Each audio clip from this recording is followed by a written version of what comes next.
The stagecoach lurched to a stop in a cloud of yellow dust, and for a moment nothing moved in Sage Hollow, Wyoming. It was late October 1877, the kind of afternoon where the sun hangs low and copper-colored above the plains, throwing long shadows across a town that barely deserved the name. One saloon with a crooked sign, one church with paint peeling off its clapboard walls like dead skin, a mercantile, a hotel that leaned slightly to the left as if it had given up trying to stand straight years ago, and a single dirt street rutted by wagon wheels where a dog slept in the last warm patch of light. The coach driver climbed down, spat tobacco juice into the dust, and hauled a single leather suitcase from the rear boot. He set it on the ground and looked at his only remaining passenger. "This is it, miss. Sage Hollow. End of the line." Verity Ashford stepped down from the coach. She was 22 years old, and everything she owned in the world fit inside that suitcase. Two dresses. One of them, the navy blue traveling dress she wore now, its fitted bodice dusty from 3,000 miles of road. A Bible with a cracked leather spine, a gift from the old school teacher who had raised her and who now lay in a Boston cemetery. A sewing kit, and a cameo brooch pinned at her throat, the only thing her mother had left behind before typhus took her when Verity was 4. She also carried a letter. She had read it so many times that the creases had worn soft as cloth and the ink had begun to fade at the folds. The words were burned into her memory. "I need a wife. I have land, a cabin, and livestock. I am not a wealthy man, but no one under my roof will go hungry. If you are willing, come to Sage Hollow before the first snow. J. Callahan." No poetry, no promises of love or tenderness, just the plain, blunt language of a man who needed something and was willing to pay for it with shelter and food. It was, Verity thought, the most honest thing anyone had ever offered her. She looked around the street. The dog lifted its head, regarded her with mild curiosity, and went back to sleep. A woman in a bonnet crossed the far end of the street without looking her way. Two men leaned against the saloon porch, watching her with the lazy interest of people who had nothing better to do. No one came forward. No one said her name. No one was waiting for her. J. Callahan had not come. She stood there alone on the bare dirt, holding her suitcase in one hand and the letter in the other, and she felt the full weight of what she had done. She had traveled 3,000 miles to marry a man she had never met, in a place she had never seen, and he had not bothered to meet her. The stagecoach driver was already climbing back up to his seat. He glanced at her once, and something that might have been pity flickered across his weathered face. Then he cracked the reins, and the coach rattled away down the road, trailing dust. And Verity Ashford was alone in Sage Hollow, Wyoming, with winter coming and nowhere in the world to go back to. She picked up her suitcase and walked toward the mercantile. The sign above the door read Pardee General Goods in faded red letters. A bell jangled as she pushed through the door, and the smell hit her first. Coffee beans, leather, kerosene, flour. The rich, complicated smell of a frontier store that sold everything a person needed to stay alive and nothing a person needed to be comfortable. Mr. Pardee stood behind the counter, a tall, thin man in his 60s with a white mustache that drooped past his chin and kind eyes set deep in a face carved by decades of sun and wind. He was measuring salt into a paper sack, and he looked up when she entered. "Help you, miss. I am looking for a man named Callahan," Verity said. Her voice was steady, though her heart was beating hard enough to shake the cameo at her throat. "J. Callahan. I was told he lived somewhere near here." Mr. Pardee set down the salt scoop. His eyebrows rose. "The Callahans up on Wind River, you mean?" "I believe so." "Well now." He rubbed the back of his neck, choosing his words carefully. "The Drummond boys folks around here still call them Callahans on account of some confusion when they first came through. They live a good half-day's ride up into the mountains. 3 brothers. Keep to themselves mostly. Haven't seen any of them in town for, 2 months at least. 3 brothers." The words landed strangely. The letter had said I. Singular, one man. Before Pardee could answer, a voice cut in from the back of the store, sharp and sweet as vinegar. "3 men living like animals up on that mountain, Mrs. Chenoweth." The preacher's wife emerged from behind a shelf of dry goods, a bolt of calico under her arm, and judgment in every line of her face. She was a small woman with a large voice and a talent for making other people feel inadequate. "They do not attend church. They do not socialize. There are people in this town who say they are fugitives running from the law. She let her gaze travel over Verity from her dusty hem to her cameo brooch, and her lip curled slightly.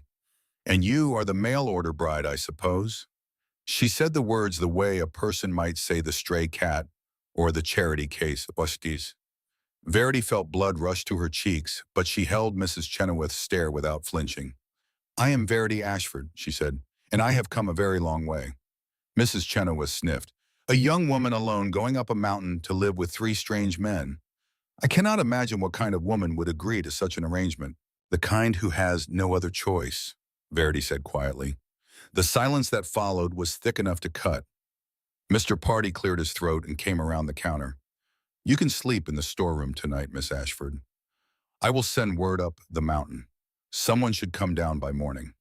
She thanked him, and he led her to a small room at the back of the store just large enough for a straw mattress, a washstand, and a single candle. She set her suitcase down, sat on the edge of the mattress, and pressed her hands together to stop them from shaking. She had no money for a return ticket. She had no family. The old school teacher was dead.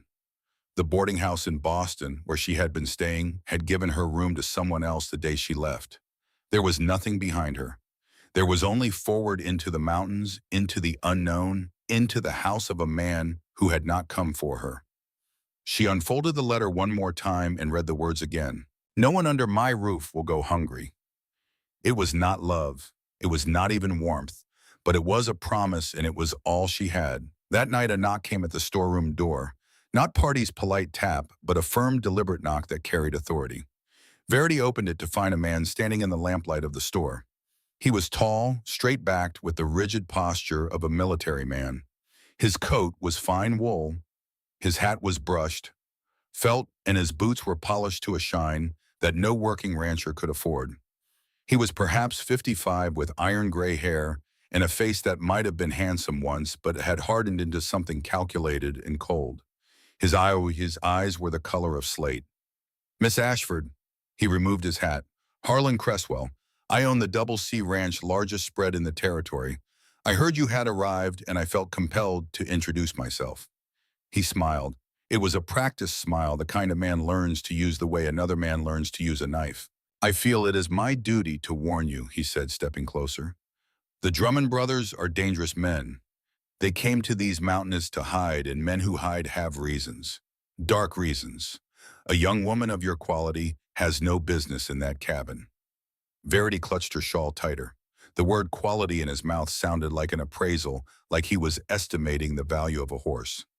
"I appreciate your concern, Mr. Cresswell. I can offer you a position," he continued, and his gaze moved over her face, her neck, the line of her collarbone above the navy blue dress. "My household needs a manager. You would have a proper room, proper meals, protection." There it was. The word hung between them like smoke. Protection. She had heard that word before in the boarding houses of Boston from landlords and employers and men who offered shelter the way a spider offers a web. It never meant what it said. She looked him straight in the eye. "Thank you, Mr. Cresswell, but I have traveled 3,000 miles on a promise, and I intend to keep my end of it." His smile did not waver, but something behind it shifted. A flicker of irritation quickly controlled. "Promises," he said. "Out here on the frontier, Miss Ashford, promises are cheaper than bullets." He replaced his hat. "When winter comes, and it always comes, you may find my offer looks considerably warmer." He turned and walked out. The bell above the door jangled behind him, and then he was gone, and the store was quiet again, and Verity stood in the storeroom doorway with her heart hammering and a question she could not answer. How had Harlan Cresswell known she was coming before the Drummond brothers did? She did not sleep well that night. Morning came gray and cold with frost on the window panes and the smell of wood smoke in the air. Verity was sitting on the mercantile porch, her suitcase between her feet, when she heard the hoofbeats. Heavy, slow, deliberate. The sound of a big horse carrying a big man. He came down the main street at a walk, and people stopped what they were doing to watch. A woman pulled her child inside. The two men on the saloon porch stood up straight for the first time since Verity had seen them. Even the dog raised its head. The man on the horse was enormous, not just tall, but built on a scale that seemed wrong for an ordinary human being, as if God had started making a man and then decided to keep going. His shoulders were impossibly wide, straining the seams of a cotton shirt that he wore open at the collar despite the cold. His skin was deeply tanned, weathered by years of wind and sun. His jaw was square shadowed with 2 days of stubble, and his cheekbones were high and hard. A battered brown cowboy hat sat pushed back on his head, and a red bandana was knotted at his throat. But it was his eyes that stopped her. They were amber, the color of whiskey held up to firelight, and they watched her with an intensity that felt physical, like the heat from an open forge. There was no warmth in them, no curiosity, only assessment, quick and thorough, the way a man looks at a landscape to identify threats. He reined his buckskin horse to a halt in front of the mercantile and swung down from the saddle. Standing, he was even larger. Verity was 5 feet and 2 inches tall. The top of her head barely reached his collarbone. "You are Verity Ashford." Not a question, a statement.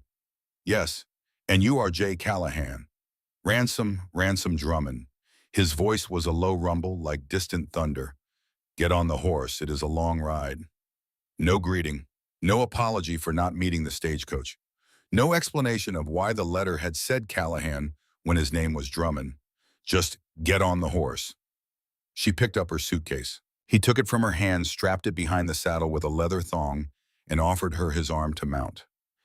His hand, when she gripped it, was enormous, rough with calluses, and warm despite the cold. He lifted her into the saddle as if she weighed nothing, then swung up behind her. The ride into the mountains took half the day.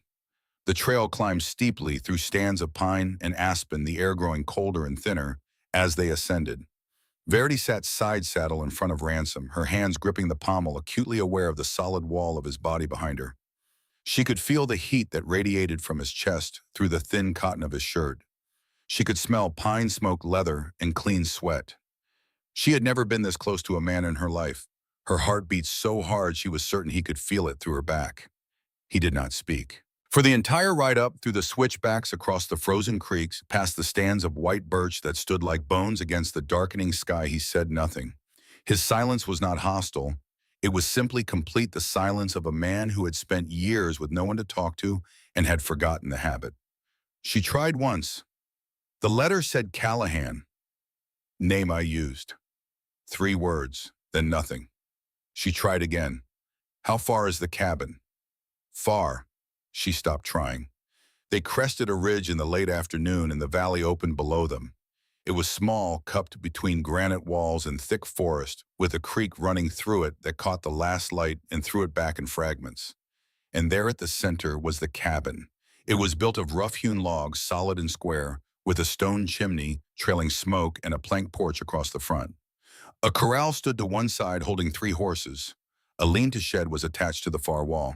It was not pretty, but it was sturdy, the kind of structure built by someone who understood that the mountain would test every joint and beam and wanted to make sure they held. And standing in front of it waiting were 2 more men. Verity's breath stopped in her chest. They looked like Ransom. Not exactly the same, not identical, but close enough to make her blink. The same towering height, the same broad shoulders, the same amber eyes, the same hard-jawed, weathered faces. One had lighter brown hair with sun-bleached streaks, and he stood near the chopping block shirtless, despite the cold, an axe buried in a stump beside him, his torso gleaming with the sweat of labor. A blue bandana was knotted at his throat, and across his ribs, Verity could see the thin white line of an old scar. The other sat on the porch steps with his legs stretched out and his hat pulled low over his face, a revolver resting on his thigh. His hair had a reddish tint, almost auburn, and even in stillness, he radiated a restless, coiled energy like a rattlesnake that had not yet decided whether to strike. A dark red bandana hung loose around his neck. 3 men, 3 Drummond brothers, and 1 letter that had said I. Ransom dismounted and helped her down. Her legs were stiff and she stumbled slightly. His hand caught her elbow, steadied her, and released her immediately. She stood in the dirt yard, small and travel-worn, looking up at the 2 strangers. The letter said 1 man, she said. Her voice was controlled, but she could hear the tremor underneath it. Just Jay Callahan. Ransom stood beside her, his face unreadable. I am Jay Callahan, the name I used. These are my brothers, Everett, the one by the chopping block. Briggs, the one on the porch. You will live with all three of us." Silence. The creek murmured. A horse stamped in the corral. Briggs pushed his hat up with one finger and looked at her. His amber eyes were sharp mocking, and they traveled over her the way a man looks at something he has already decided to dismiss. "This is the bride." He addressed Ransom, but his eyes stayed on her. "She will not last the first winter." The words were meant to sting, and they did. But Verity had been stung before by orphanage matrons and boarding house landladies and Mrs. Chenoweth in the mercantile, and she had learned long ago that the people who tried hardest to push you away were usually the ones most afraid you would stay. Everett pulled the axe from the stump and set it down. He wiped his hands on his jeans and walked toward her. He did not smile, but his eyes were warmer than his brother's. He gave a short nod. "You thirsty long ride." It was not much, but after a day of silence and hostility, those three words felt like a hand extended in the dark. "Yes," she said. "Thank you." He turned and went inside to fetch water, and for a moment Verity stood alone in the yard between two men who did not want her and one who was already gone, and she thought, "This is where my life begins, or this is where it ends." Ransom set the rules that first evening, standing by the fireplace in the main room of the cabin, his voice flat and brooking no argument. Verity would have Briggs's room the smaller of the two bedrooms. Briggs would sleep in the stable. No one entered her room when the door was closed. No one was alone with her when the other two were away. She would be provided for. The question of marriage would be addressed later.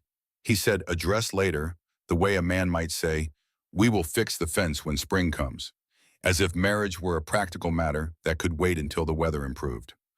Briggs took his blankets and walked out to the stable without a word, but the door slammed hard enough to rattle the rifles on the wall. In her small room that night, lying on a straw mattress under a wool blanket that smelled of pine and wood smoke, Verity stared at the ceiling and listened to the sounds of the cabin, the crackle of the fire, the creak of floorboards, the low murmur of Ransom's voice saying something to Everett that she could not make out. Outside, the wind was rising, carrying the first bite of winter down from the peaks. She was afraid. She would have been a fool not to be.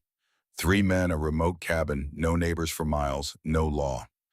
Every cautionary tale Mrs. Chenoweth might tell was true on its face. But she had also seen the way Ransom had set the rules, how every rule was designed to protect her, not himself. He had given her boundaries, space, and the one power a woman on the frontier could hold. The right to say no. It was not trust, not yet, but it was enough to keep her there through the night. The first week taught her the language of three men who did not speak. Ransom left before dawn each morning to check trap lines and patrol the perimeter of their land. He returned at dusk, sat by the fire, and cleaned his rifles in silence. He rarely looked at her directly, but she noticed that he always knew where she was. When she went to the creek for water, she would glance back and see him standing at the window watching. When she moved around the cabin, she could hear his footsteps shift, tracking her, keeping her in range. He guarded her by instinct, the way he breathed without thinking about it. Everett was the one who spoke first. On her second morning, she sat on the floor beside the hearth to read her Bible because there were only two chairs. She said nothing about it. But the next morning, a third chair stood beside the fireplace. Low, sturdy, the seat plain, smooth, the legs level. It had not been there the night before. Everett was eating his breakfast at the table. He did not look up. The tips of his ears were red. Briggs remained hostile.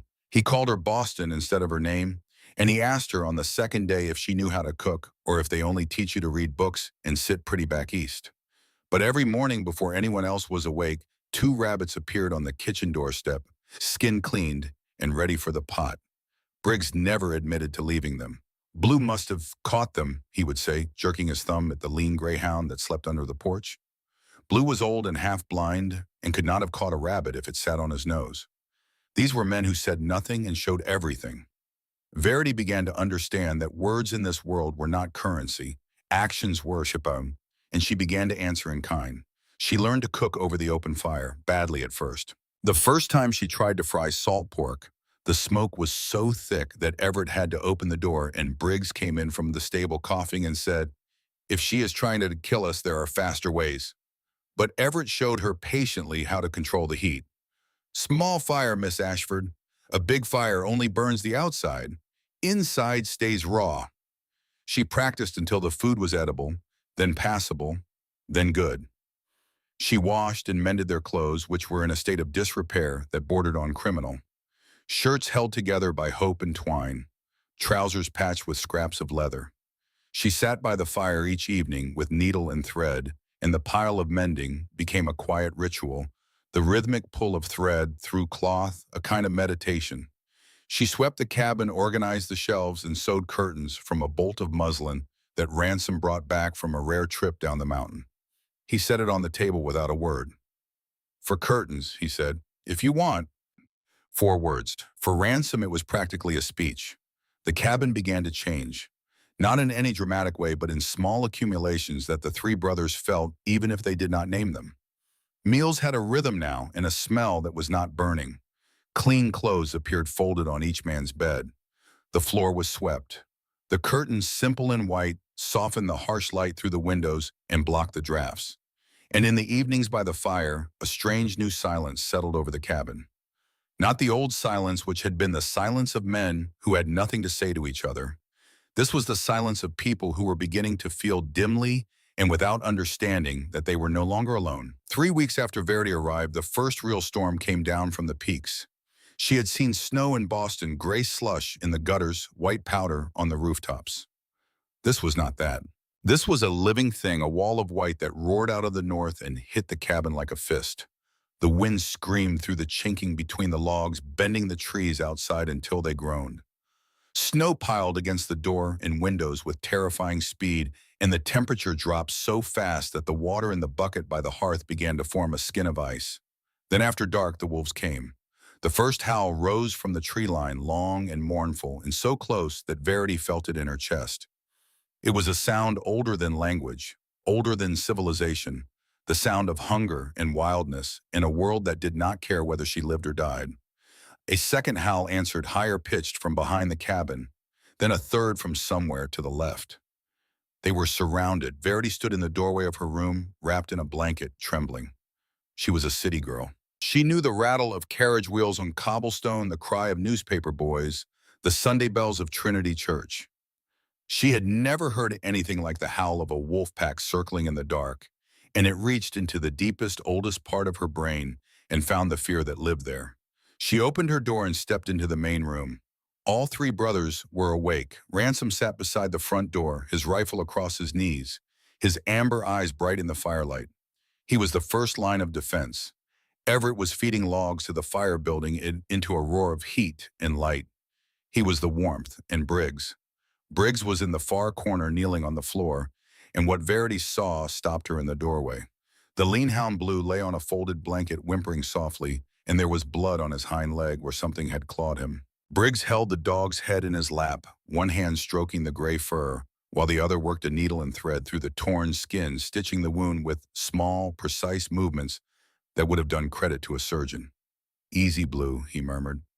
"Easy now, almost done. Good dog." His voice was soft, gentle, tender even. It was a voice Verity had never heard from him, and it belonged to a completely different man than the one who called her Boston and said she would not last the winter. A wolf howled again, so close it seemed to press against the cabin walls, and Verity flinched. Ransom glanced at her. His face did not change, but he nodded toward the fireplace. "Sit by the fire. Safer." She sat in Everett's chair, pulled the blanket around her shoulders, and watched the three brothers keep vigil through the night. Ransom by the door, still as a statue, listening. Everett feeding the fire, keeping the light burning, keeping the cold at bay. Briggs on the floor with his dog, murmuring words too soft to hear his rough hands, impossibly gentle. The wolves howled until dawn. They did not attack. Perhaps the fire and the light and the smell of men kept them at a distance. But they circled, and their voices filled the darkness with a loneliness that echoed the ache in Verity's own chest. Sometime before sunrise, she fell asleep in the chair, the blanket pulled up to her chin, the fire warm on her face. When she woke, the storm had passed, the wolves were gone, and pale morning light was filtering through the muslin curtains. The fire was still burning. Someone had kept it going all night. And on the floor beside the chair, still warm, sat a tin cup of fresh coffee. No one claimed to have made it. The weeks that followed deepened the patterns that had begun to form. Verity cooked, mended, cleaned, and the cabin grew warmer in ways that had nothing to do with the fire. The three brothers, in their separate silent ways, began to make room for her. Everett carved wood in the evenings, his large hands surprisingly delicate with the knife. One night, Verity looked over and saw what he was shaping from a block of pine. A face, a woman's face, soft features, gentle waves of hair, a small chin. When he noticed her looking, he quickly turned the carving away and busied himself with something else. But she had seen it, and the face looked like hers. Briggs left a tan deer hide by her bedroom door one morning. "Not for you," he said, not meeting her eyes. "For the floor, cold on bare feet." It was the softest hide she had ever touched, worked to the smoothness of velvet. And Ransom one evening sat cleaning a rifle by the hearth, while Verity sewed beside him. The silence between them was long and comfortable, the kind of silence that does not need filling. Then he spoke, and it was the longest sentence he had ever directed at her. "The curtains look good. My mother used to make curtains." Then he was silent again, as if he had said too much. But Verity understood what he had given her, a piece of his past, a memory, something he had not shared with anyone in years. She held it carefully like a bird's egg and said nothing in return. Some gifts are too fragile for thanks. It was on a gray afternoon in late November, when the light was failing early and the fire threw dancing shadows on the walls, that Verity found the journal. Ransom was out checking trap lines. Everett had gone to cut timber for a new section of fence. Briggs was somewhere in the woods with Blue hunting. The cabin was empty, and the silence pressed in from all sides.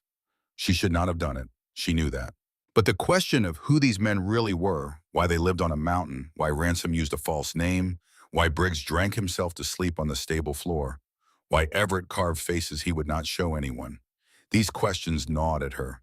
And the journal sat on the high shelf in Ransom's corner of the main room, its leather cover scarred and darkened with age, and she could not stop her hands from reaching for it. It was not a diary. It was something worse. The pages were filled with a jagged, aggressive script, the ink faded in some places, thick and dark in others. There were sketches drawn with startling skill, gaunt, hard-eyed faces of men, maps of canyon roads and river crossings, and more disturbing than any of these precise diagrams of town streets, with X marks in doorways and on rooftops, lines of fire, drawn with the cold geometry of a man who planned violence, the way an architect plans a building. Between the drawings, there were words, fragments, sentences that began and ended nowhere. The price of a man's soul. West of the Pecos. God stopped listening. Redemption is just a prettier word for forgetting. And then she found the list. A dozen names are written in that same forceful hand. Henry Sloan, Marcus Thorne, the Whitfield brothers. Each name was followed by a date. And through every single name, a thick black line had been drawn, crossing it out with a finality that made her skin go cold. These were not debts paid. This was not a ledger of business. This was a record of death. Each name a man, each line a grave. Verity closed the journal. Her hands were shaking. She returned it to the shelf exactly as she had found it and sat down in her chair by the fire. Ransom Drummond was not a trapper. He was not a rancher. He was not a simple mountain man who had come to the wilderness for peace and quiet. He was, or he had been, a killer, a gunfighter, a man whose past was written in crossed-out names. When he came back that evening, stamping snow from his boots, hanging his hat on the peg by the door, she watched him. She watched his hands, those enormous scarred hands, as they disassembled and cleaned the rifle with the practiced ease of a man who had done it 10,000 times. She thought about what those hands had done, how many of those crossed-out names had ended under those fingers. But she also thought about what those hands had done for her.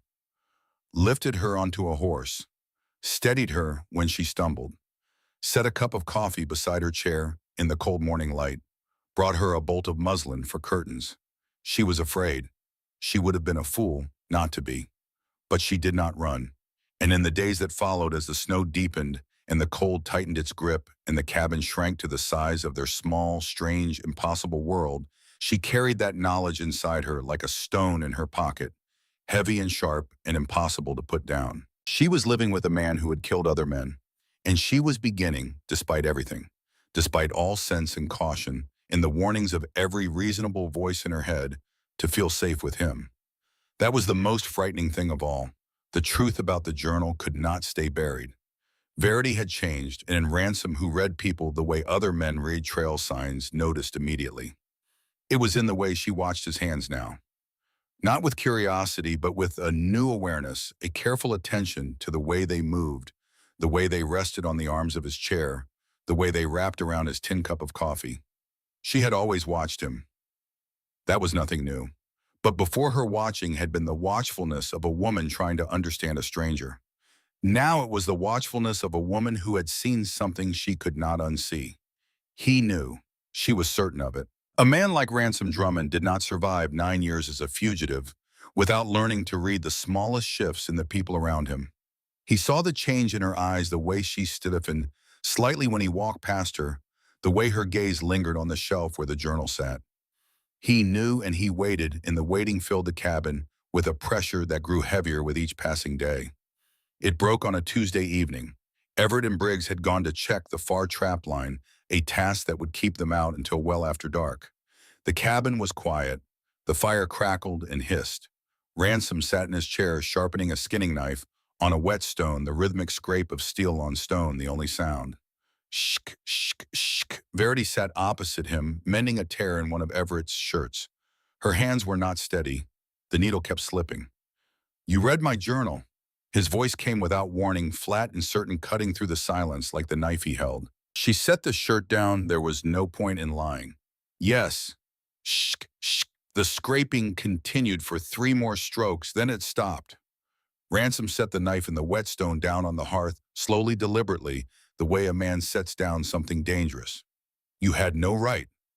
And you had no right to bring me here without telling me who I'm living with." Her voice trembled, but she did not look away. "Those names in your journal, the drawings, the maps, I deserve to know what they mean." He was still for a long moment, staring into the fire. The amber of his eyes caught the flames and held them, and in the shifting light, his face was all angles and shadows, a landscape of hard living and harder choices. When he spoke, his voice was low, rough, stripped to the bone. "They are dead men, and I am the one who killed them." The words landed in the room and lay there heavy as stones. "If I wanted you dead," he continued, still not looking at her, "you would have died in the snow before I ever brought you through that door. You know that." "I know that," she said quietly. "That is why I am still sitting here." He turned his head then and looked at her. Really looked the way he had not allowed himself to look since the day he lifted her onto his horse in Sage Hollow. His eyes held hers, and she saw in them not the cold assessment of the first day, not the guarded distance of the weeks that followed, but something raw and undefended. Pain. Deep, old, permanent pain, the kind that does not fade, but only learns to be quiet. He did not explain further. He stood, took his coat from the peg, and walked out into the freezing night. The door closed behind him.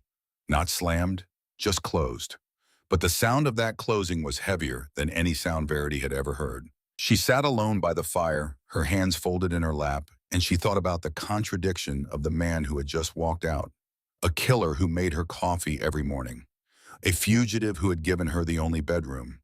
A man whose past was a ledger of death, but whose present was a cabin where she had never not once felt truly unsafe. She did not understand him, but she was no longer sure she needed to. 3 days later, on a cold afternoon when the sun broke through the clouds and turned the snow into a field of blinding diamonds, Verity heard the steady thud of Ransom's axe splitting firewood behind the cabin. It had been going on for an hour, a metronome of physical labor that she had learned to find comforting. Then the rhythm broke. The thudding stopped, and in its place came a short, sharp curse. She ran to the back door and looked out. Ransom stood with his back to her, staring at his left hand. Blood was welling up from a deep gash across his palm, dripping in bright red drops onto the white snow. The axe lay at his feet, its blade dark and wet. "Let me see," she said, stepping outside. The cold hit her like a wall, but she ignored it. "It is nothing." He did not turn around. "You are bleeding onto the snow and telling me it is a nothing. Come inside." He looked over his shoulder at her, and something crossed his face. Surprise, perhaps, or the unfamiliar experience of being told what to do. Ransom Drummond gave orders. He did not take them.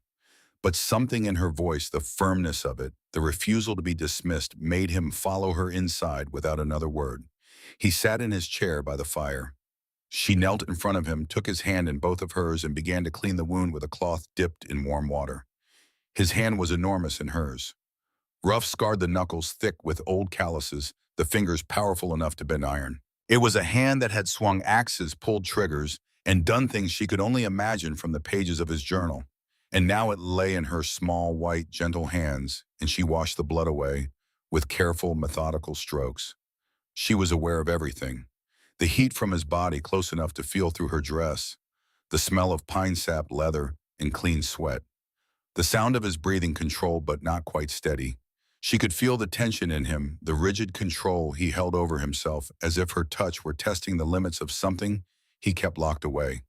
She wrapped the linen around his palm, pulled it tight, and tied the knot. Her fingers lingered on his wrist for a moment.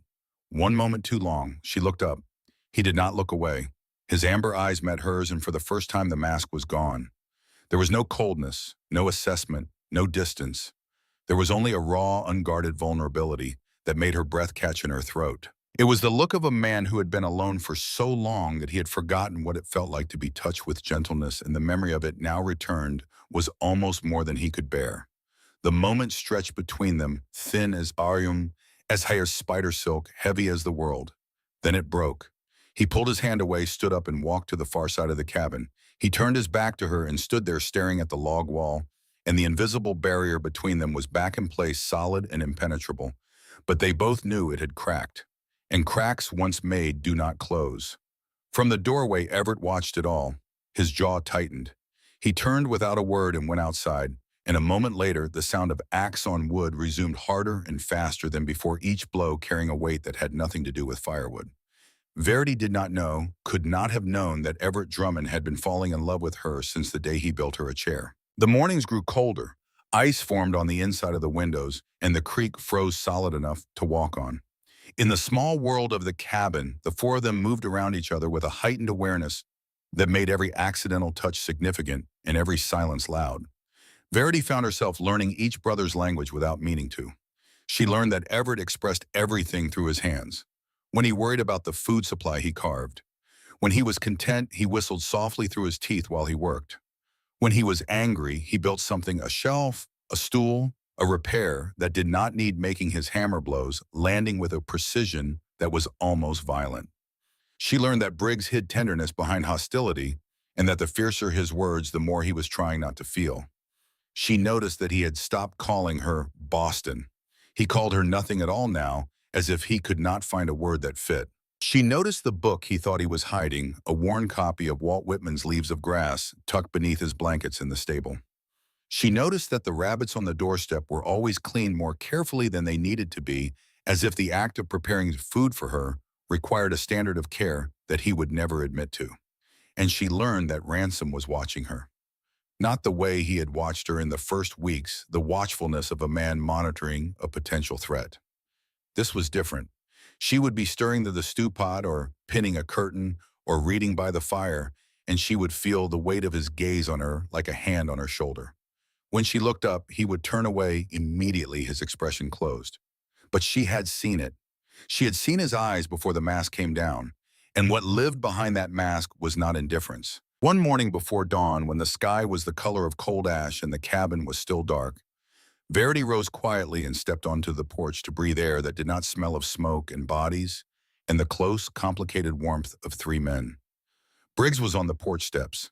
An empty whiskey bottle sat beside him.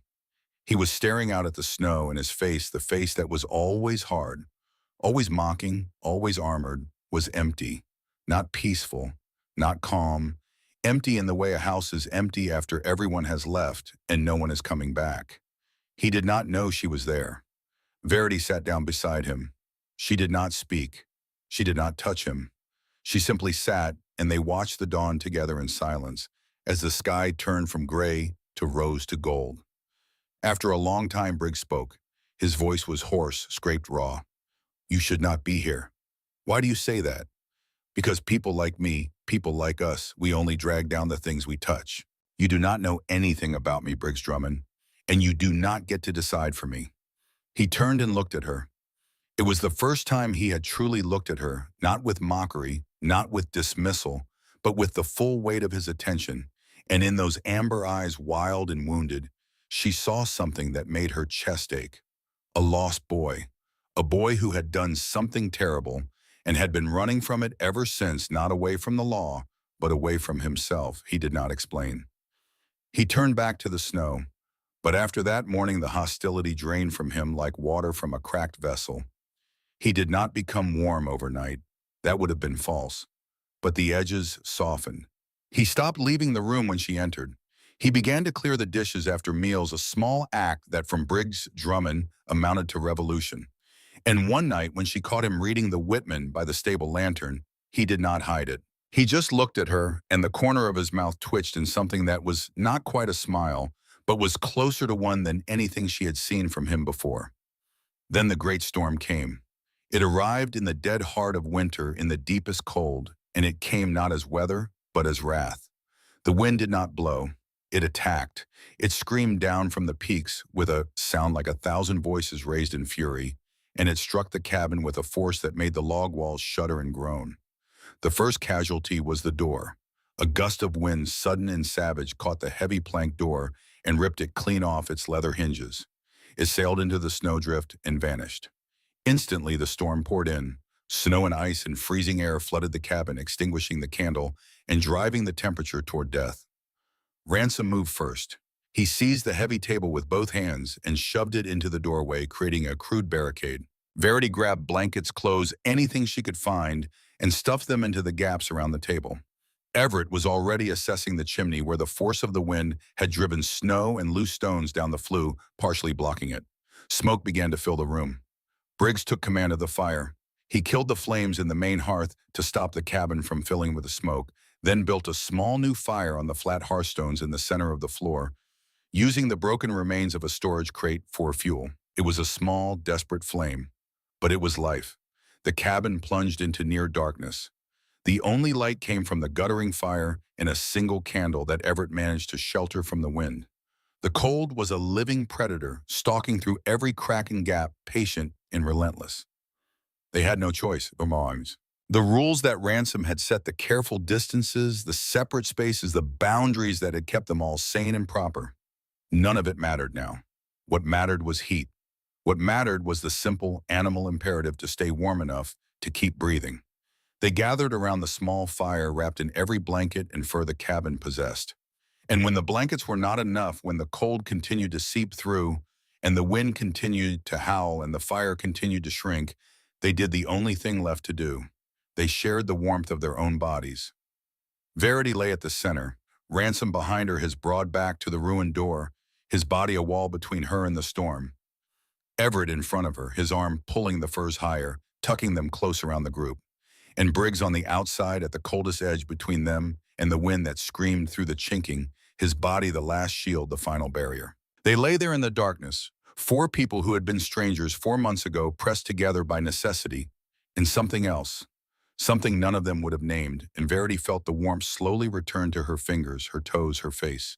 She felt the solid weight of Ransom behind her, the steady presence of Everett before her, the fierce protective tension of Briggs at the perimeter, refusing to let the cold take them. And she whispered into the darkness, her voice barely audible above the shrieking wind, "Don't stop. I need this." She meant the warmth. She meant the presence. She meant the feeling of arms around her, of bodies close to breath on her neck. She meant the sensation, new and overwhelming, of being held by people who would rather freeze to death on the outside than let her shiver on the inside. She meant family. She had never had one. And now, in the howling dark, in the teeth of the storm, she had found it. No one answered, but no one let go. The door closed on that night. Morning came. Verity woke in warmth. Everything had changed. Nothing needed to be said. The storm passed, and in its wake came a silence so profound it felt like the world had been remade. The cabin was damaged but standing. Everett patched the doorway with boards and leather. Wade rebuilt the chimney flue with stones from the creek bed. Briggs brought in wood for a week, stacking it so high against the cabin wall that Verity could not see over it. But the true change was inside. The walls between them had fallen in the night, and no one tried to rebuild them. They did not speak of what had happened. Words would have cheapened it. They simply continued, but closer now, the distances shortened the silences. Warmer, the accidental touches no longer accidental. It was in this new fragile openness that the truth finally came. One evening, the fire burning strong, the wind quiet for once, Verity sat across from Ransom and said what she had been holding for weeks. You need to tell me. All of it. Not because I have a right, but because I cannot stay in this house and love the people in it while carrying a stone I cannot see around. She had not meant to use the word love. It came out of its own accord, unplanned and irreversible, and it hung in the air between them like smoke. Ransom stared at the fire for a very long time. Everett, who was carving near the window, went still. Briggs, who had come inside for the evening, a rarity, sat on the floor near the hearth, with Blue's head on his knee, and he did not move, did not breathe. When Ransom spoke, his voice was deeper than she had ever heard it, dragged up from a place he had kept sealed for 9 years. I was a hired gun, he said. I worked for men who wanted things land, cattle, revenge, and were willing to pay someone else to get them. I was good at it, better than anyone I ever met. He told her about the life, the dusty towns, the saloons, the weight of a Colt on his hip, and the cold mathematics of the draw. He told it without self-pity, without drama, in the flat, factual tone of a man describing someone else's life. But then his voice changed. We were in Kansas, a town called Ridgewater, a dispute over a cattle trail. My employer wanted a man removed. It should have been simple, but the whole street went up. Crossfire everywhere. He paused, his hands resting on his knees, tightened into fists. Briggs was with me. He was 20 years old. I had brought him in, taught him. He looked up to me, and I let him follow me into that life because I was too proud to tell him no. In the corner, Briggs had gone rigid. His hand on Blue's head was frozen. There was a girl, Ransom said, and his voice cracked for the first time, playing on the boardwalk. She had a little corn husk doll. Her name was Nell. The cabin was so silent that Verity could hear the fire consuming the wood, could hear the sap pop and hiss. A stray bullet. She just fell. She was there, and then she was not. He opened his eyes and looked at Verity, and what she saw in his face was not the hardness she had come to know, but an agony so deep and so old that it had become a permanent part of him, like the color of his eyes or the scars on his hands. The bullet was not mine. The words seemed to cost him something physical. His jaw clenched so hard she could see the muscles jump. It was Briggs's. Silence. Verity looked at Briggs. He sat motionless, his face white as paper, his eyes fixed on the floor. He did not deny it. He did not speak. He barely breathed. He would have hanged, Ransom continued, his voice rough and low. He was 20 years old. A kid. Stupid, hot-headed, but my brother. My blood. I brought him into that world. The guilt was mine. He told her the rest. How he had claimed the shot. How the men who employed him, powerful men who could not afford a witness, had pinned 2 additional murders on him to ensure his silence. How he had accepted it all, every charge, every lie, because the alternative was watching his youngest brother swing from a rope. I told Briggs to take Everett and disappear. Change names. Start over. I took the blame. I became Black Drummond, $2,500 on my head. And I came to these mountains of ions to let that man die. The full, terrible weight of it settled over the room. Ransom Drummond was not a killer haunted by his own violence.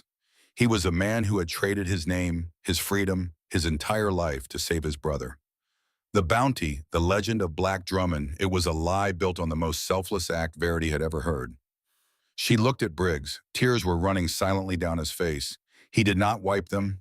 He did not move. He sat with the evidence of 9 years of guilt written on every line of his body, and for the first time Verity understood everything. The drinking, the hostility, the self-destruction, the conviction that he was poison, that he ruined everything he touched. It was not self-pity, it was penance. He was punishing himself every day for what Ransom had given up, and he did not know how to stop. Everett spoke, then his voice quiet. I was there too, in Ridgewater. I saw Nell fall. I saw everything. He set down his carving. I have carried that my whole life. Not the shot, the silence. I kept Ransom's secret because he made me promise. But the cost of that promise has been eating us alive. Verity looked at the 3 of them. 3 brothers bound together by blood and guilt in a secret that had hollowed them out from the inside.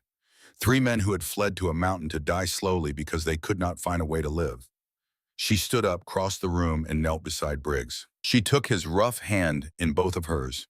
He flinched, tried to pull away, but she held on. "You are not that bullet, Briggs," she said. "You are the man who jumped into a frozen creek to pull me out. You are the man who slept on the outside in the storm to keep me warm. You are the man who leaves rabbits on my doorstep every morning and pretends it was the dog." A sound escaped him. Not a word. Something deeper than words. Something that it had been locked inside him for 9 years and had finally found a crack to escape through. At that same moment, the truth about the letter emerged. Everett, while repairing storm damage in the cabin walls, had found a folded piece of paper in the pocket of Ransom's old coat. It was a draft written in Ransom's careful, angular hand, the original letter he had written to the mail-order bride advertisement. It was longer than the letter Verity had received, more detailed, more honest, and it contained a line that made her blood go cold. "You will live with 3 brothers. I do not hide this. We are men who live by honest labor." Verity pulled the letter she had carried from Boston out of her Bible. She laid it beside the draft. They were entirely different. Different length, different tone, and the letter she had received made no mention of 3 brothers. Someone had intercepted Ransom's original letter and replaced it with a shorter, vaguer version, one designed to bring her to Sage Hollow unprepared, to ensure she would arrive expecting 1 man and find 3 to guarantee her shock, her fear, and her desire to flee. "Cresswell." Ransom's voice was a growl, and the name came through his teeth like something foul. "He has a man at the post office. He intercepted the letter. He rewrote it. He wanted her to come here blind, to be frightened, to run straight to him." The pieces fell into place with a sick, clicking precision. Harlan Cresswell had not simply warned Verity about the Drummond brothers out of neighborly concern. He had engineered her arrival. He had manipulated the mail, a federal crime, to ensure she would be vulnerable, alone, and terrified enough to accept his protection. She was a chess piece. She had been one from the moment she stepped off the stagecoach. Spring came, and with it came the end of isolation. The snow retreated up the mountainsides. The creek roared with meltwater. Birds returned their songs, a startling interruption to the deep quiet that Verity and the 3 brothers had shared for months. Green shoots pushed through the brown earth around the cabin, and the air smelled of mud and new growth and the faint, sweet promise of a world that was not made entirely of cold. With a thaw came the first outsider. His name was Jebediah, and he arrived on a Tuesday leading a tired mule loaded with traps and furs. He was 70 years old, wiry as rawhide, with a face that looked like it had been carved from a stump, and a beard stained yellow by decades of tobacco. He raised a hand in greeting from the edge of the clearing. "Hello, the camp. Name's Jebediah. Been trapping this range 30 years. Didn't expect to find a homestead back this far." Ransom appeared at the cabin door, rifle in hand, his body relaxed but his eyes hard as flint. "You are a long way from the usual trails." "That I am. Beavers scarce down below. A man pushes further each year." Jebediah's watery eyes slid from Ransom to Verity, who stood by the creek and back. "Cozy setup you got." Ransom invited him to the fire, not out of hospitality, but out of calculation. Keep the stranger close. Watch him. Learn what he knows. For an hour, Jebediah talked. The price of pelts in Cheyenne, railroad disputes, Indian trouble in the north. Ransom listened in stony silence, his amber eyes never leaving the old man's face. It happened as Jebediah was preparing to leave. He had finished his coffee and was wiping his mouth with the back of his hand when his gaze settled on Ransom. Something changed in his face. A slow dawning, like a man remembering where he left something valuable. He squinted, his head tilted. "Now hold on," he rasped. His friendly manner vanished like smoke. "I know you. Took me a minute, but I got it now. Your picture's tacked up in half the marshal offices from here to the border. Big reward, $2,500. He licked his dry lips. "They call you Black Drummond." The clearing went silent. Even the creek seemed to hold its breath. Verity felt her heartbeat in her throat. Ransom did not move. He did not blink. A stillness came over him that was more frightening than any violence, the absolute coiled stillness of a predator that has not yet decided whether to strike. "You did not see anyone here today, old man." His voice was low, each word weighted like a stone dropped into deep water. You saw an empty cabin. You drank from the creek and moved on. If I ever hear you spoke a word of this to anyone, it will not matter where you go. I will find you. Jebediah's weathered face drained of color. He scrambled onto his mule with the frantic gracelessness of pure terror and kicked the animal into a lurching trot, disappearing into the trees without looking back. The peace was over. The bubble had burst. A desperate argument erupted that night, the fiercest the cabin had ever known. Verity sat the three brothers down and laid out her plan. She would ride to Sage Hollow. She would go to the sheriff.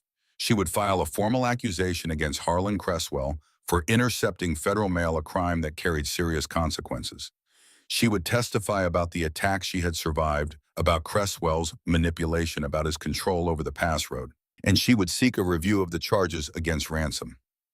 No, Ransom's voice was iron. You are not going anywhere. Then what? The four of us live on this mountain forever, hiding until we die. That is my life, not yours. You are wrong. Verity stood small among the three towering men, but her voice did not waver. It became my life the night of the storm. It became my life the morning I found a cup of coffee by my chair, and no one would claim they made it. It became my life when Briggs jumped into the creek after me. What? Ransom turned sharply to Briggs. There had been an incident weeks earlier, barely mentioned, when Verity had slipped on the icy rocks while washing clothes at the creek, and Briggs had plunged in without hesitation, hauling her out, carrying her back to the cabin, with his arms locked around her shaking body. Briggs did not look at Ransom. He looked at Verity, and then he spoke, and his voice was calm in a way she had never heard from him before. She is right, he swallowed. The bullet in Ridgewater was mine. The girl Nell, that was me. You have carried it for 9 years, Ransom. You gave up your life so I could keep mine, and I have spent every day since then trying to drink myself to death because I did not know how to deserve what you gave me. Shut up, Briggs. No, not anymore. Briggs met his oldest brother's eyes, and there was no defiance in his face, no anger. Only a strange, terrible peace. I will turn myself in. I will tell the truth before the judge, before the law, before God, if it comes to that. Ransom moved fast. He seized the front of Briggs's shirt and hauled his younger brother up, their faces inches apart and identical, amber eyes blazing. I lost everything to keep you alive. You do not get to throw that away. Everett stepped between them, firm and immovable as a wall. Both of you, enough. He looked at Ransom, then at Briggs, then at Verity. There may be another way. If we can prove Cresswell committed a federal crime, if the people in Sage Hollow are willing to testify about what he has done to them, the circuit judge will have to listen. We can trade evidence against Cresswell for a chance to reopen the Kansas charges. No one has to die. No one has to hang. The silence that followed was long and heavy and full of everything the four of them had been carrying since the day Verity stepped off the stagecoach. She did not wait for their agreement. Before dawn, while the three brothers slept, Verity rose in silence. She dressed quickly, packed dried meat and a water skin into a small satchel, and slipped the old revolver from the shelf where Ransom had placed it. He had taught her to shoot during the winter in the clearing behind the cabin, patient and methodical, standing behind her to correct her aim, his hand over hers on the grip. Just in case, he had said. She had never asked, just in case of what? She saddled Daisy, the honey-colored mare, and rode down the mountain trail in the gray light before sunrise. She did not look back at the cabin. She never reached Sage Hollow. The ambush came in a narrow ravine halfway down the mountain. The trees closed in on both sides and the trail squeezed between two rock outcroppings. Daisy shied her ears, flattening, and Verity reached for the revolver a half-second before three men stepped out of the shadows. She recognized them. Not their faces, but their kind. Hard men, paid men, men with dead eyes and fast hands, and no particular interest in whether she lived or died. The one in front had a scar that pulled his upper lip into a permanent sneer, and his eyes were the flat gray of a winter skyline. Mace Dunhill. The little bride decided to come down from the mountain, he said. Mr. Cresswell has been waiting. Verity pulled the revolver and fired. The report was deafening in the narrow ravine, and Mace Dunhill staggered backward, clutching his shoulder where a dark stain was spreading through his coat. But before she could fire again, the man behind her lunged. His arm locked around her throat. The gun was torn from her hand. She fought kicking and clawing, but he was twice her weight, and he held her like a vice. Mace, his face white with pain and contorted with rage, stepped forward and hit her across the face.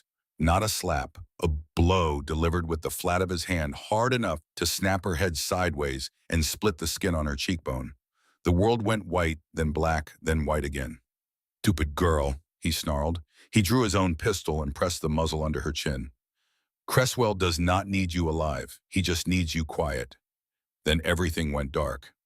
Miles away, Ransom Drummond woke with a jolt. He did not know what had roused him, only that the air in the cabin felt wrong. Cold. Empty. He looked at the door to Verity's room. It was open. Her blankets were folded.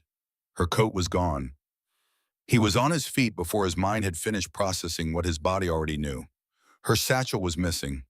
The revolver was missing. And through the window in the gray morning light, he could see the tracks in the mud. Small boots leading away, down the mountain. Then he heard the sound that stopped his heart. A familiar whinny, high and frightened, and there was Daisy, the honey-colored mare trotting into the clearing with no rider. Her reins dragging in the dirt, her eyes white-rimmed with panic. The man who stood in the cabin doorway at that moment was not the same man who had been standing there a second before. The quiet mountain recluse, the careful ghost, the man who had spent 9 years trying to erase himself, that man died in the space between one breath and the next. What replaced him was older, darker, and infinitely more dangerous. He checked the load in his rifle. He checked the cylinder of his Colt. His hands did not shake. His face did not change. The expression that settled over his features was not rage, not panic, but something worse. Cold, absolute, systematic purpose. The kind of focus that turns a man into a weapon. Everett appeared in the doorway, took one look at Ransom's face, and reached for his shotgun without a word. Briggs came from the stable, saw Daisy, and his face went the color of ash. He shoved 2 revolvers into his belt. 3 brothers, 3 horses, 3 sets of weapons. No words. No plan beyond the simplest, most ancient imperative in the human soul. Find her. Bring her home. Kill anyone who stands in the way. They rode. Ransom tracked them through the ravine, reading the signs in the mud and disturbed undergrowth with a precision that was almost supernatural. Broken branches, scuffed rocks, a spray of blood on a flat stone bright and terrible against the gray. Daisy's hoofprints going down, 3 sets of hoofprints going up. And then at the sight of the struggle boot marks in the dirt and the marks of something heavy being dragged. They found her in a clearing a mile off the trail. She was tied to the base of a pine tree, her hands bound behind her, a dark bruise spreading across her cheekbone. She was conscious, and her green eyes, when they found Ransom through the trees, held not fear for herself, but something fierce and blazing and unbroken. Mace Dunhill stood over her, his wounded arm hanging useless, his face gray with blood loss. 2 other men flanked the clearing, arguing. "We cannot take her back to Cresswell like this," one of them said. She shot Mace. "We were supposed to scare her, not start a war." "Cresswell does not care how it gets done," Mace snarled. "He wants the loose end tied. We finish it here." He raised his pistol toward Verity's head. The 3 brothers hit the clearing from 3 directions like a storm front breaking. Ransom fired from the tree line. The rifle cracked once sharp and final, and Mace Dunhill pitched forward into the dirt before his finger ever touched the trigger. The second man spun, drawing his weapon, but Everett was already closing the distance, the shotgun roaring. The man went down in a heap. Briggs came in low and fast, charging the 3rd man before he could clear his holster, driving him to the ground. His fists connected once, twice, 3 times with a fury that was 9 years of guilt and self-hatred channeled into his knuckles, until Ransom's voice cut through the chaos like a blade. "Enough!" Briggs stopped. He was breathing hard, his knuckles bloody, standing over the groaning man. Ransom walked to the fallen attacker, kicked his gun away, and stood over him. "Go back to Cresswell. Tell him Verity Ashford belongs to the Drummond family. Tell him if he sends 3 men next time, send 6 more to carry the bodies home." The man crawled to his horse and rode away, leaving a trail of blood in the dirt. Then Ransom turned to Verity. He knelt, pulled the knife from his belt, and cut her bonds. She was shaking, not from fear, not entirely, but from the aftershock of violence, from the cold, from the sight of three men tearing a clearing apart to save her. "Are you hurt?" His voice was rough, barely controlled. "I am fine. I am full." Then she saw it. Briggs was standing very still at the edge of the clearing, one hand pressed to his side. His face had gone the color of old paper. When he pulled his hand away, it was red. In the chaos of the gunfight, the second man's wild shot had not missed entirely. The bullet had caught Briggs in the side just above his hip. He had not made a sound. He had kept fighting. He had beaten a man half to death with a bullet in his body. And now his legs folded beneath him, and he sank to the ground. Verity scrambled to him. "Briggs, look at me!" He looked at her, and despite the blood and the pain and the gray haze closing over his vision, the corner of his mouth twitched. "You finally called me by my name," he whispered. "Not Mr. Drummond." Then his eyes rolled back and the weight of his body went limp in her arms, and Verity Ashford, who had never screamed in her life, opened her mouth and screamed his name into the silent, indifferent sky. Getting him home nearly killed her. Briggs was dead weight, 6 feet of unconscious muscle, and loading him onto the horse was a battle against gravity and desperation that left her gasping, her muscles tearing, her dress soaked in his blood. Ransom helped his own face gray with shock and a fury he was barely containing. Everett tied his brother to the saddle with leather straps, his hands shaking for the first time Verity had ever seen. They rode back up this mountain in silence. Briggs slumped over the horse's neck, blood dripping a trail onto the rocks behind them. The cabin became a hospital. Verity became the nurse, the guardian, the anchor that held Briggs to the living world. She tore strips from her own petticoat to bandage the wound. She boiled water and cleaned the gash, relentlessly fighting the infection that raged through his body. She kept a fire burning day and night. She spooned broth and water between his cracked lips. She sat beside him hour after hour, bathing his face with cool cloths, her hand never far from his, as if her touch alone could keep him from slipping away. In the depths of his fever, Briggs spoke. Not to her, not to anyone in the room, but to the ghost that had haunted him for 9 years. He called out for the girl on the boardwalk in Ridgewater. "Nell, Nell, I am sorry. I am so sorry." Over and over, a broken litany of guilt, and Verity heard it all, and she absorbed it, and she held his hand and whispered back, "You are not that bullet, Briggs. You are the man who jumped into the creek to save me. You are the man who slept on the outside in the storm. You are a good man." Outside the cabin door, Ransom stood with his rifle staring down the mountain trail waiting for Cresswell's retaliation. It was not a question of if, only when. Everett moved between the two worlds, inside and outside, tending the fire, preparing food, checking his brother's wound, carrying water, doing everything that needed doing with the quiet, exhaustive efficiency of a man who understood that he was the spine of this family, and if he bent, they all broke. On the 5th night, the fever broke. Briggs opened his eyes and saw Verity asleep in the chair beside him, her face gaunt, her eyes circled with dark shadows, her hand still holding his. He watched her for a long time, and something in his face changed, something fundamental and permanent, like a river changing its course. She had fought to keep him alive. Not Ransom, who always carried him. Not Everett, who always supported him.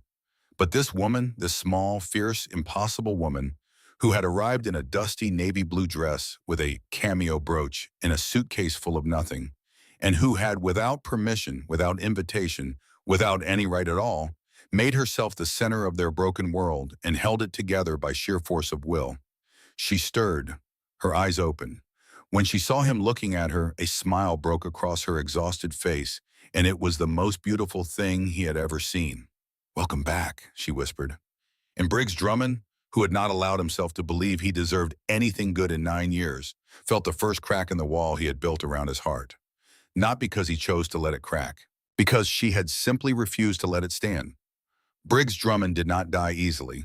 He was too stubborn for that, too hard-built, too deeply rooted in the granite and pine of the mountains that had sheltered him for 9 years. But his body fought the healing the way it fought everything else, with a fierce contrary resistance that turned every small improvement into a battle. The bullet had torn through the muscle above his hip and nicked something deep inside that bled more than it should have. For 5 days, the fever held him. For 5 days, Verity sat beside him in a chair that Everett had pulled close to the bedroll, her hand on his wrist, counting the pulse that sometimes raced and sometimes faded to a thread so faint She had to press her fingers harder against his skin to make sure it was still there. She slept in fragments, 15 minutes here, 20. They're always waking with a start, always checking his breathing before she checked anything else. She ate whatever it put in front of her, not tasting it, not caring. She changed the bandages with hands that had learned steadiness through repetition, peeling away the blood-stiffened linen, cleaning the wound with boiled water, and a gentleness that contradicted the grim-set line of her mouth. Ransom stood guard. He did not come inside except to eat and to check on Briggs, and even then he did not stay long. He took up a position on the porch rifle across his knees, his eyes fixed on the trail that wound down the mountain towards Sage Hollow. He sat there through the days and into the nights, and when Everett told him to sleep, he said, "When they come, I will sleep," and did not move. He was waiting for Cresswell. They all were. The man Ransom had released, the survivor of the clearing, had ridden back to his employer with a message written in blood and gun smoke. Cresswell would respond. Men like him always did. The only question was the shape of the response and when. Everett held the center. He was the brother who had always held the center, the quiet fulcrum around which the other two orbited, and now with one brother bleeding and the other turning to stone on the porch, he did what he had always done. He kept the world turning. He cooked, he hauled water from the creek, he fed the horses, he chopped wood, he checked the chimney repairs. He moved between the sickbed and the porch, between Verity's exhaustion and Ransom's cold fury, and he held everything together the way he always held things together, with his hands and his silence and the unshakable certainty that if he stopped, everything would fall apart. On the fifth night, the fever broke like a river dam, giving way. One moment, Briggs was burning his skin so hot that touching him was like touching a stove lid. The next, the heat was draining out of him, and his breathing deepened, and the terrible, restless muttering, the names, the apologies, the fragments of Kansas that had poured out of him for 5 days, all of it went quiet. Verity, who had been dozing in the chair with her head on her arm, felt the change before she saw it. She opened her eyes. Briggs was looking at her. Not the glazed, fevered stare of the past days, but a clear, steady gaze, tired and confused, but present.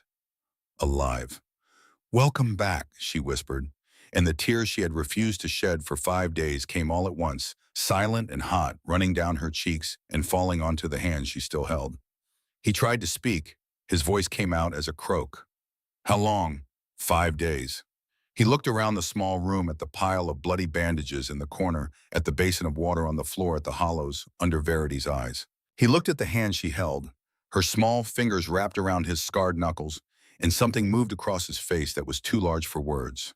Not gratitude, not surprise. Recognition. The recognition of a man who has been drowning for 9 years and has just realized that someone built a bridge to reach him. He did not say thank you. Thank you would have been too small. He just turned his hand over so that his fingers closed around hers, and he held on.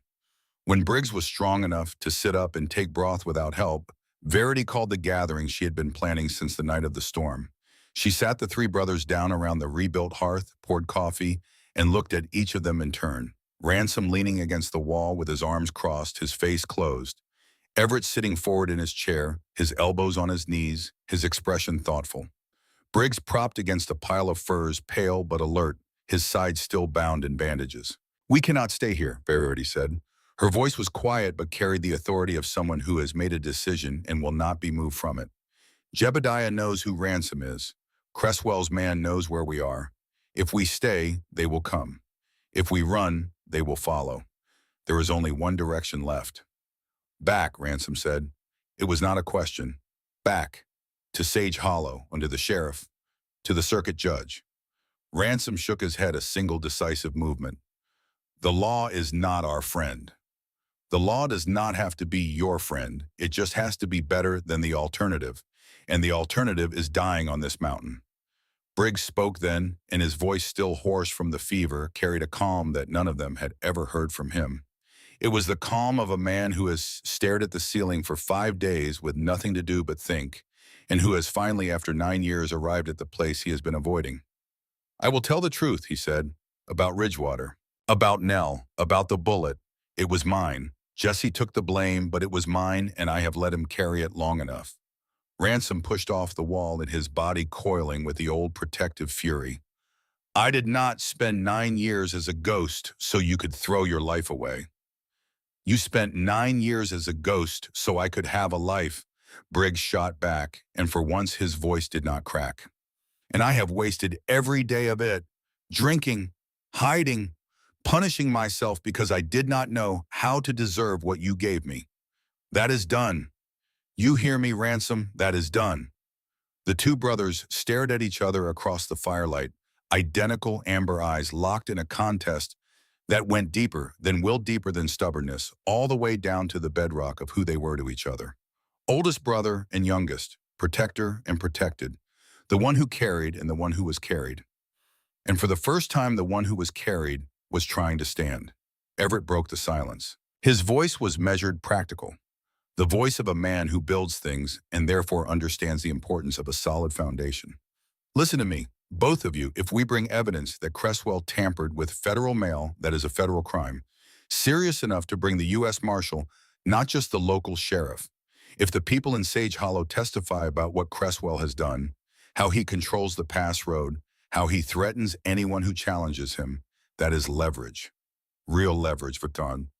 We can offer testimony against Cresswell in exchange for a review of the Kansas charges. Not a pardon, a review, a chance to present the truth. That is a lot of ifs, Ransom said. Verity stood. She was the smallest person in the room by 1.5 feet, but when she spoke, the three men listened the way the mountains listen to thunder. 9 years ago, you chose to sacrifice yourself for your brother. That was the bravest thing I have ever heard of. But you made that choice alone in the dark when there was no one to fight for you. You are not alone anymore. Let us fight for you. She looked at Ransom, and in her green eyes, he saw something that frightened him more than any bounty hunter or hired gun ever had. He saw someone who believed in him. Not in the legend of Black Drummond, not in the reputation or the fast draw or the crossed-out names. In him. The man behind the mask, the man who made coffee in the dark and brought muslin for curtains and taught a girl from Boston to shoot a revolver just in case. He looked at her for a long time. Then he looked at his brothers. Then he looked at the cabin, at the walls he had built to hide in, at the rifles he had hung to defend a life he had never intended to live. Together, he said. The word came out rough, as if it had been stored too long and had rusted. Verity nodded. Together. They rode into Sage Hollow on a Wednesday morning, the four of them abreast on the main street in full daylight, with nothing to hide behind. Ransom rode on the left, his back straight, his hat pulled low, the Colt at his hip, visible to anyone who cared to look. Everett rode on the right, his shotgun in the saddle scabbard, his face set in the unreadable calm of a man who has made peace with whatever comes next. Briggs rode beside Everett, his right arm in a sling improvised from a strip of deerskin, his jaw tight with pain he refused to show. And Verity rode at the center on Daisy, her navy blue dress brushed clean, the cameo brooch at her throat catching the morning light, her chin raised. The town stopped. Doors opened. Faces appeared in windows. The dog on the saloon porch stood up for the first time anyone could remember. Mrs. Chenoweth, crossing the street with a basket of eggs, froze mid-stride, her mouth falling open. Two men on the mercantile porch set down their coffee cups. Mr. Pardee stepped onto his porch. He looked at Verity, at the bruise still fading on her cheekbone, at the three enormous men flanking her, at the guns they carried, with the easy familiarity of men who knew exactly what those guns were for. He gave her a slow, deliberate nod, the nod of a man recognizing something he respects. They dismounted in front of the sheriff's office. Verity went through the door first. Sheriff Odell sat behind his desk, a thin man with a drooping mustache and the perpetually nervous expression of someone who has spent his career avoiding confrontation. His eyes went wide when he saw her, wider when the three Drummond brothers filed in behind her, filling the small office with the smell of leather and gun oil and mountain air. Miss Ashford, he stammered, we thought you were well. It is good to see you are safe. His eyes moved to Ransom, lingered on the Colt, and moved quickly away. Verity did not sit down. She stood in front of the sheriff's desk, her hands clasped in front of her, her voice clear and steady, and ringing with the kind of conviction that comes from having nothing left to lose. I am Verity Ashford. I am here to report a federal crime. Harlan Cresswell intercepted and tampered with United States mail, a letter addressed to me from Ransom Drummond. He replaced it with a forged version designed to manipulate my arrival in this territory. Additionally, men in his employ attacked me on the public road, struck me, and would have killed me if these three men had not intervened. She laid the two letters on the desk, the original draft and the letter she had received. The difference was obvious even at a glance. Different handwriting, different content, different intent. Ransom stepped forward. He unbuckled his gun belt and placed it on the desk. The heavy thud of the Colt and leather hitting wood was the loudest sound in the room. My name is Ransom Drummond. Some know me as Black Drummond. There is a $2,500 bounty on my head for crimes in Kansas. Two of the three charges against me were committed by other men and pinned on me to keep me silent. I am prepared to testify to everything I know under oath before a circuit judge. Sheriff Odell's face went the color of old milk. He mopped his forehead with a handkerchief, his eyes darting between the gun on his desk and the man who had put it there. These are very serious. I do not have the authority to. Then send for the circuit judge, Verity said. And while we wait, arrest the man who attacked me. He is sitting in the saloon right now with a bullet wound in his shoulder. The town divided as towns do when the ground shifts beneath them. There were those who saw the Drummond brothers as outlaws and Verity as a fallen woman who had lived in sin with three men on a mountain. So Chenoweth led this faction with the righteous fervor of a woman who had finally found a scandal worthy of her talents. She organized a prayer meeting. She crossed the street when she saw Verity. She told anyone who would listen that the end times were surely near. But there was another faction, quieter at first but growing louder with each day that passed. The small ranchers, the homesteaders, the shopkeepers and blacksmiths and ordinary working people who had lived under Harlan Cresswell's shadow for years and had been too frightened to speak. Ledyard, the blacksmith, was the first. A big man with forearms like bridge cables and a voice that carried across the street, he walked into Pardee's Mercantile on the second day and said loud enough for everyone to hear, "Cresswell controls the pass road. Anyone who wants to move goods has to pay him. I lost 3 shipments last autumn. Armed men turned my wagons around and told me to find another route. There is no other route." A farmer named Hobson spoke next. "Cresswell bought my father's land for pennies, had the assessor value it at a fraction of its worth, then made an offer my father could not refuse because he could not afford to fight it in court. My father died believing he had been cheated because he had been. Then another farmer, and another, and the owner of the livery stable, and the woman who ran the boarding house. Story after story, grievance after grievance, a dam of silence breaking open and flooding the streets of Sage Hollow with years of suppressed anger. Mr. Pardee stood on his porch and addressed the small crowd that had gathered. "I have been in this town for 20 years. I have watched Cresswell squeeze the life out of this valley one family at a time, and I have said nothing because I was afraid. But if this young woman, 22 years old and 100 pounds soaking wet, can stand up to him, then I, at 63 years of age, can find the spine to do the same." By the end of the week, 12 men and women had signed statements for the circuit judge. The evidence was mounting: mail tampering, extortion, assault, obstruction of public roads. Cresswell's empire built on fear and silence was cracking from the bottom up. But Harlan Cresswell was not a man who waited for the law to reach him. The attack came at dusk on the 6th day. The sky was streaked with purple and angry orange, and the air had the heavy charged stillness that comes before a storm. 6 riders appeared at the east end of the main street, silhouetted against the dying light. They were not cowboys. They were professionals. Hard-faced men in long coats that did not quite conceal the weapons beneath, men who had been hired for one purpose and one purpose only. They dismounted near the livery stable, moving with the quiet efficiency of wolves circling a herd, intending to approach the hotel from behind and finish their business in the dark. But the dark was already taken. A lamp flared in the blacksmith's forge, throwing a rectangle of harsh orange light across the alley. Ledyard stood in the doorway, a rifle in his hands, his enormous frame blocking the passage. "This is as far as you go," he said. The hired men hesitated. 1 second of surprise, 1 second of recalculation. That was all Ransom Drummond needed. From the second-floor window of the hotel, his rifle cracked once. One of the riders folded and dropped it before his hand ever touched his holster. The street erupted. Gunfire exploded from half a dozen positions. Two farmers on the roof of the mercantile placed there by Everett that afternoon fired simultaneously, and a second attacker went down clutching his thigh. Party's shotgun boomed from the porch of his store. Ledyard fired from the forge doorway. The hired guns, expecting to corner 2 or 3 people in a hotel room, found themselves in a crossfire. They dove for cover behind a water trough and a stack of barrels, firing wildly at the windows and doorways that had suddenly come alive with muzzle flashes.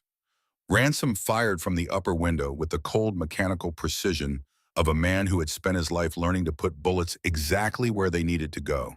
He worked the lever action of his rifle with a speed that was almost beautiful in its efficiency, each shot deliberately placed, each report followed by a brief calculated pause before the next. Verity knelt beside him. She could not shoot accurately at this distance, and she knew it, so she did the only thing that mattered. She loaded. She took the empty rifle from Ransom's hands, pushed cartridges into the loading gate with fingers that shook but did not fumble, and passed the loaded weapon back. He fired. She loaded. He fired. She loaded. They moved in a rhythm that required no words, two halves of a single purpose. Below, Everett fought in the street alongside Ledyard. The shotgun was a close-quarters weapon, brutal and decisive, and Everett used it with the grim efficiency of a man protecting his home. A bullet splintered the barrel beside him. He did not flinch. He racked another shell and fired. Briggs was at the ground floor window, one arm useless, firing his revolver left-handed with an accuracy that surprised even him. He was not aiming to kill. He was aiming to protect, covering the doorway where Party's wife, a small, stern woman, whom Verity had always been slightly afraid of, stood with an ancient fowling piece. When one of the attackers broke cover and ran toward the livery, Mrs. Party raised the old gun and fired, and the man stumbled and fell in the dirt. The remaining 3 hired guns saw their numbers cut in half and their ambush turned inside out. One of them broke for the horses. Ransom swung his rifle to track him, but at that exact moment the leader of the group rose from behind the water trough. He was not aiming at the rooftops or the doorways. He was aiming at the upstairs window. He was aiming at Verity. Ransom saw it, the black mouth of the pistol leveling at the window frame, at the woman kneeling beside him. He did not have time to bring his rifle around. He did not have time to think. He moved. He threw himself sideways, his body colliding with the Verity's, driving her to the floor.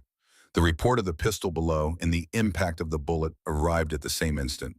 A searing, savage force punched into his chest just below his left shoulder, spinning him backward into the wall. He hit the floor hard, and for a moment the world was nothing but white light and a roaring in his ears and the taste of copper on his tongue. From below, Ledyard's rifle answered. The man who had shot Ransom crumpled beside the water trough, in his pistol clattering on the packed dirt. The last surviving attacker managed to reach his horse and galloped away into the darkness, carrying failure with him like a plague. Then silence. A stunned, ringing silence that was louder than the gunfire that preceded it. The smell of powder smoke hung in the air, thick as fog. Somewhere a man was groaning. Somewhere else, Mrs. Pardee had begun to cry. Harsh, shocked sobs that she was trying to muffle with her hand. Verity lay on the floor where Ransom had thrown her. She pushed herself up, unhurt, her ears ringing glass from the shattered window frame in her hair. She saw Ransom. He was slumped against the wall, his legs folded beneath him, one hand pressed to his chest. Dark blood was seeping between his fingers, spreading across his shirt in a stain that grew with each heartbeat. His face was white. His eyes, those amber eyes that had watched over her for months, that had tracked her every movement, that had looked at her in the firelight with a vulnerability he could never put into words, were clouded with pain. She crawled to him. She pulled his hand away from the wound and pressed both of hers against it, trying to hold the blood inside him, trying to hold him together with nothing but her palms and the force of her will. Ransom. Her voice broke. Look at me. Look at me. He focused on her. A small, tired smile touched his mouth, the kind of smile a man gives when he has done the one thing that mattered and no longer cares what comes after. You are safe, he whispered. No. The word tore out of her. You do not get to do this. You do not get to save me and then leave. You do not get to spend 9 years carrying your brothers and then die on a hotel floor. I will not allow it. She pressed harder on the wound. His blood was warm on her hands, on her wrists, soaking into the sleeves of her navy blue dress. She could feel his life pulsing against her palms, and with each pulse less came than before. His eyes were closing. The amber was fading to something dull and distant, like a lamp being turned down. And Verity Ashford, who had been an orphan, who had been alone, who had traveled 3,000 miles on a stranger's promise, who had survived wolves and blizzards and ambushes, and the slow, terrifying fall into love with three impossible men, leaned forward until her forehead touched his, and she spoke the words that had become the prayer and the promise and the beating heart of everything they were. Don't stop. Her voice shattered. Tears fell from her face onto his, tracing warm lines through the dust and the powder smoke. Don't stop breathing. Don't stop fighting. I need this. I need you. I need all three of you. The first time she had said those words in the darkness of the storm, she had been asking for warmth, for the simple human comfort of being held. Now on the blood-soaked floor of a hotel in Sage Hollow, Wyoming, she was asking for his life. Boots on the stairs. Briggs appeared in the doorway, his face the color of chalk, followed by Everett. The two brothers dropped to their knees beside the oldest. Three faces, all carrying the same jaw, the same cheekbones, the same amber eyes, as two of them staring with raw terror at the third. Briggs grabbed Ransom's shirt. You do not die, you hear me. You gave up 10 years for me. You do not get to die before I pay that back. That is not how this works. Everett said nothing. He tore a strip from his own shirt, folded it into a pad, and pressed it against the wound with steady, methodical pressure. His hands did not shake. His face did not crack. But Verity saw the tears running silently down his cheeks, dropping onto his brother's chest, mixing with the blood. The town doctor arrived. He was a small man with wire-rimmed spectacles and the smell of whiskey on his breath. But his hands, when they went to work, were precise and sure. He probed the wound, located the bullet, and extracted it with a pair of forceps, while Verity held Ransom's hands so tight she thought her fingers would break. Missed the heart by half an inch, the doctor said, wiping his instruments on a cloth. If that is not divine intervention, I do not know what is. Ransom Drummond did not die. He was too stubborn, or too loved, or too deeply bound to the three people kneeling around him to let go. His breathing steadied. His color slowly began to return. And when Verity finally released his hand, she looked down at her own and saw that they were covered in his blood, and she thought, this is what love costs. This is the price, and I would pay it again. The aftermath unfolded the way water flows downhill, slowly at first, then with gathering force. Harlan Cresswell did not escape. He tried. 2 days after the gunfight, he loaded a trunk onto a private wagon and attempted to ride out of the county under cover of darkness. Ledyard and two farmers were waiting at the pass road, the same road Cresswell had controlled for years. They stopped his wagon, took his weapons, and escorted him back to Sage Hollow in the same kind of humiliating public procession that he had inflicted on others for 2 decades. The circuit judge arrived 3 weeks later, a stern, white-haired man named Judge Hargrove, who had seen enough frontier justice to know the difference between law and lawlessness. He heard 2 days of testimony. Verity told her story. The 2 letters were entered as evidence. Party testified. Ledyard testified. Hobson the farmer testified. A dozen citizens of Sage Hollow stood before the bench and told the truth they had been too frightened to tell for years. Cresswell was charged with mail tampering, a federal offense. He was charged with extortion, assault by proxy, and obstruction of public thoroughfare. He was bound over for trial and transported to the federal courthouse in Cheyenne under armed escort. The charges against Ransom Drummond were suspended pending investigation. Judge Hargrove, after reviewing the evidence and hearing testimony from all 3 brothers, ordered a formal review of the Kansas case. It was not an acquittal. It was not a pardon. But it was a door that had been sealed shut for 9 years, cracked open for the first time by a woman with a cameo brooch and the courage to knock. Ransom healed, slowly, stubbornly, the way he did everything. Verity did not leave his side for a week, sleeping in a chair. Her hand on his as if her touch were the thread that kept him stitched to the living world. Everett managed everything else, the supplies, the repairs, the steady stream of townspeople who came to the hotel with food and clean linens, and the awkward, stumbling apologies of people who had once whispered and now wanted to help. Mrs. Chenoweth came. She did not apologize in words. She never would. But she brought her best chicken broth, the recipe she saved for family, and she left it at the door without a note. And that, in the language of Mrs. Chenoweth, was as close to repentance as the woman would ever get. Mr. Party organized a collection. A wagon arrived at the Drummond cabin 2 weeks later, loaded with gifts from the people of Sage Hollow. A cast iron stove, window glass, sacks of flour, sugar, salt, and coffee, a rocking chair. "From the town," Party said, setting the last sack down. "Consider it an apology and a welcome, both long overdue." When Ransom was strong enough to ride, the four of them went home. Not to hide, not to disappear, to rebuild. The cabin rose from the damage of the winter like a living thing. Everett designed it his builder's mind, expanding the original structure into something larger, more permanent. 3 bedrooms instead of one, a proper kitchen with the new stove, a wide porch that faced west toward the sunset and the valley and the creek that sang its way through the rocks below. Ransom, his left arm still weak, could not swing a hammer or haul timber. So he did what he could. He planned. He measured. He stood in the half-finished doorway and told Everett when a wall was plumb and when it was not. And when he thought no one was watching, he would run his hand along the new wood, feeling the grain, the smoothness, the solidity of something being built instead of something being destroyed. Briggs carried timber from the forest.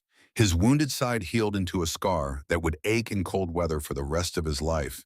He worked without complaint, without sarcasm, without the bottle that had been his constant companion for 9 years. He had stopped drinking the day Verity told him he was not the bullet. He never started again. Verity mixed mortar. She planed wood.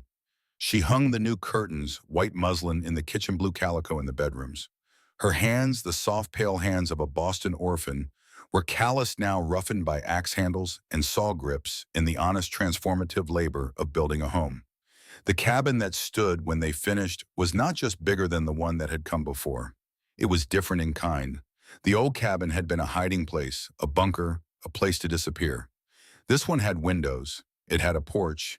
It had a front door that was never locked because the people inside it were done being afraid. They found their separate paths. Ransom Drummond never touched a gun again. He opened a horse training operation in the meadow below the cabin, and the patience that had kept him alive for 9 years, the stillness, the ability to wait, the deep, intuitive understanding of creatures that had been hurt and needed time, made him the finest horse trainer in the territory. Men who had once feared the name Black Drummond now brought him their wildest colts, trusting those scarred hands to gentle what no one else could. He worked in silence the way he had always lived, but the silence was different now. It was the silence of concentration, of purpose, of a man who had finally found a use for his talents that did not end in blood. Everett built the schoolhouse for Sage Hollow. He designed it, cut the timber, and raised the frame with the help of the same farmers who had stood beside him in the gunfight. It was a simple building, one-room plank floors, a pot-bellied stove in the corner, but every joint was tight. Every board was level, and above the door he carved a single word into the lintel: "Welcome." It was the finest thing he had ever made, not because of its construction, but because of what it meant.